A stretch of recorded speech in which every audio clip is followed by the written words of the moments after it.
నా పేరు వినీ డేవిడ్ మరియు ఈరోజు ఈ వీడియో ద్వారా మనం ఎన్ఎస్ఏ అంటే ఏమిటో తెలుసుకుందాం. ఎన్ఎస్ఏ అంటే నీడిల్ స్టిక్ గాయం.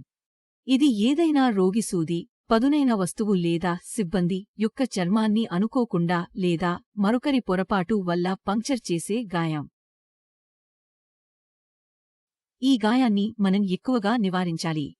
కాబట్టి నివారణపై దృష్టి పెట్టాలి. నీడిల్ స్టిక్ గాయం యొక్క అతిపెద్ద ప్రమాదం ఏమిటో ఇప్పుడు మనం తెలుసుకుందాం. చాలా మంది ఆరోగ్య కార్యకర్తలు నీడిల్ స్టిక్ గాయం ప్రమాదాన్ని ఎదుర్కొంటున్నారు.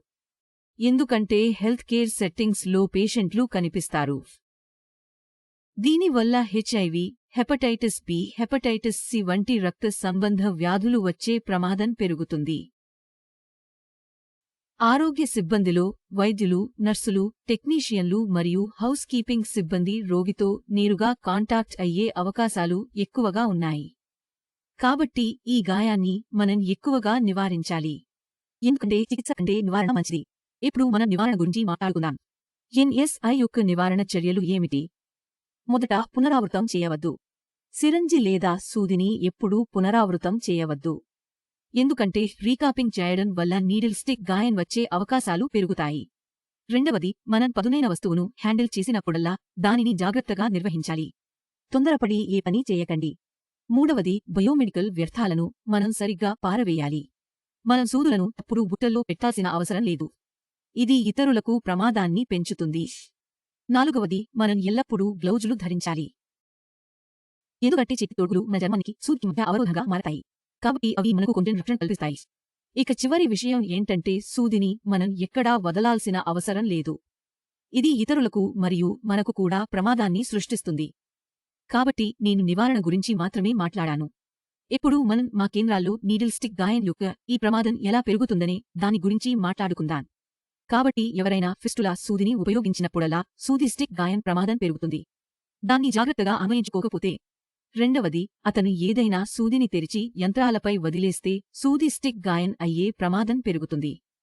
మూడవది, మనం ఒక రోగి యొక్క రక్త నమూనాను తీసుకున్నప్పుడు లేదా అతనికి ఇంజెక్షన్ ఇవ్వడానికి వెళ్లినప్పుడల్లా దానిలో మనం జాగ్రత్తగా పనిచేయకపోతే ఈ గాయం మనకు మరియు రోగికి సంభవిస్తుంది. ఇప్పుడు మనం సంక్రమణ ప్రమాదం గురించి మాట్లాడుకుందాం. అంటే సూది స్టిక్ గాయం వల్ల కలిగే ప్రమాదాలు ఏమిటి? అన్నింటికంటే ముందు హెచ్ఐవి అంటే. రెండవది, హెపటైటిస్ సి అంటే. మూడవది, హెపటైటిస్ బి అంటే 30% అవకాశం. ఒక వ్యక్తికి సూది స్టిక్ గాయనుంటే ఈ 3 వ్యాధుల ప్రమాదం ఎక్కువగా పెరుగుతుంది. ఎందుకంటే ఇది వైరల్ ఇన్ఫెక్షన్ మరియు రక్తం ద్వారా వ్యాపించే వ్యాధి. ఇప్పుడు మనం ఎన్ఎస్ఐ యొక్క నిర్వహణ గురించి మాట్లాడుకుందాం, అనగా సూది స్టిక్ గాయం. సూది స్టిక్ గాయనుంటే మనం ఏమి చేయాలి మరియు ఏమి చేయకూడదు? కాబట్టి మొదట, మీకు ఎన్ఎస్ఐ ఉన్నప్పుడల్లా మీరు భయాందోళన చెందాల్సిన అవసరం లేదు. రెండవది, మీకు ఎన్ఎస్ఐ ఉన్న చోట అంటే సూది స్టిక్ గాయం, మీరు ఆ ప్రాంతాన్ని సబ్బు మరియు నీటితో రన్నింగ్ నీటిలో కడగాలి.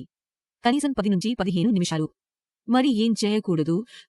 మీరు ఆ ప్రాంతాన్ని మీ నోటిలో తీసుకోవలసిన అవసరం లేదు. మరియు మీరు ఆ ప్రాంతాన్ని నొక్కి దాని రక్తాన్ని తొలగించాల్సిన అవసరం లేదు. మీరు దానిపై ఎటువంటి బెటాడిన్ లేదా క్రిమినాశక ద్రావణాన్ని వర్తించాల్సిన అవసరం లేదు. ఆ ప్రాంతాన్ని కవర్ చేయండి. మీ డిఎన్ఓ లేదా సీనియర్ వ్యక్తికి తెలియజేయండి. దీని తరువాత మీ పోస్ట్ ఎక్స్పోజర్ ప్రొఫిలాక్సిస్ ప్రారంభమవుతుంది. ఇందులో మీ టీకా స్థితి, వైరల్ మార్కర్ స్థితి మరియు ఇతర అవసరమైన పరీక్షలు చేయబడతాయి. దానితో పాటు రోగి చరిత్ర కూడా తెలుస్తుంది. దాని ఆధారంగా మీ చికిత్స కొనసాగుతుంది మరియు దాని నిరంతర ఫాలో అప్. చివరిగా, మీరు ఇన్సిడెంట్ ఫారాన్ని నింపాలి. దీనిలో దాని మూలకారణ విశ్లేషణ మరియు సిపిఏ అనగా దిద్దుబాటు చర్యలు మరియు నివారణ చర్యలపై దృష్టి పెట్టబడుతుంది. దాన్ని నింపిన తర్వాత మీరు 2 ఫారాలను క్లినికల్ విభాగానికి సమర్పించాలి. ఈ వీడియో చూసిన తర్వాత మీ మదిలో ఏవైనా సందేహాలు ఉంటే క్లినికల్ విభాగం మీ కోసం ఎల్లప్పుడూ అందుబాటులో ఉంటుంది. వారిని సంప్రదించి మీ సందేహాలను నివృత్తి చేసుకోవచ్చు. ధన్యవాదాలు.